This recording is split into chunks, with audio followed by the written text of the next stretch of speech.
is he really doing the pose, or is it something like he got a trampoline to, you know, to do it? And when I saw the action out of it, I was like, okay, this guy actually knows what he's doing. Like, yeah. Well, so next week I'm gone the whole week. I'm a 7th degree in Taekwondo, and then I've done all kinds of other stuff, and then I did pro MMA for a while.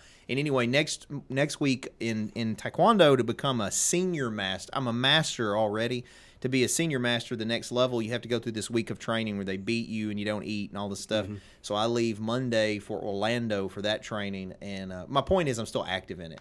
So even though I'm 43 and I'm not a spring chicken, like even the video we posted today that Josh did, the new commercial for the seller, I'm kicking folks and stuff in it. And I'm still full splits, I can still do all the stuff. I'm still super active in all of it. I don't know if you know, have you ever heard of Congaree? Yeah, no. So Congaree is Passeru. Yes. And I started that was the second system I did. So I'm a second Dan black belt in Passeru. I'm sweet. a first Dan. Jade Martial Arts. I was trained by Ben Saunders, Rob Winfrey, and of course Congaree himself. Some of those names I heard. I trained by before he passed year. So I started when I think it was 8 when I started Passeru.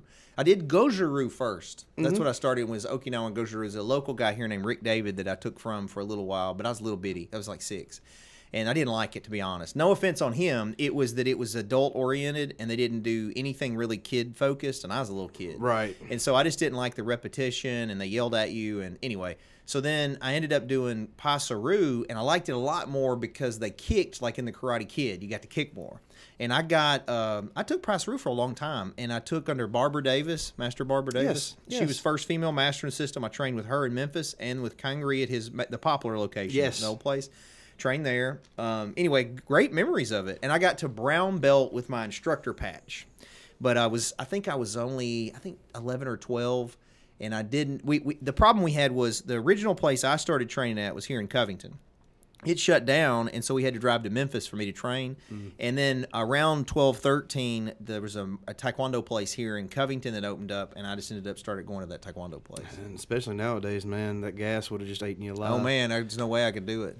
But yeah, man, I was fortunate enough to train under Congaree with Ben Saunders and, like I said, Rob Winfrey out of Somerville. Absolutely loved it. But as you know, you can only get so many competitions a year.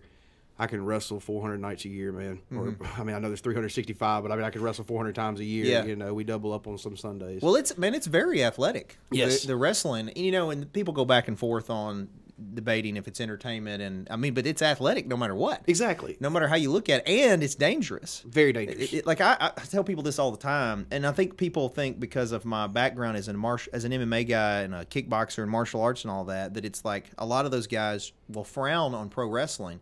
But to me, in some ways, pro wrestling is even harder because you and I have to be in sync. You know, you have to be working with the other person, and if not, people can get severely injured. And then a lot of the stuff you guys do, man, is very athletic and very difficult to pull off. So anyway, my hat's off. I always had tons of respect for people that do professional wrestling.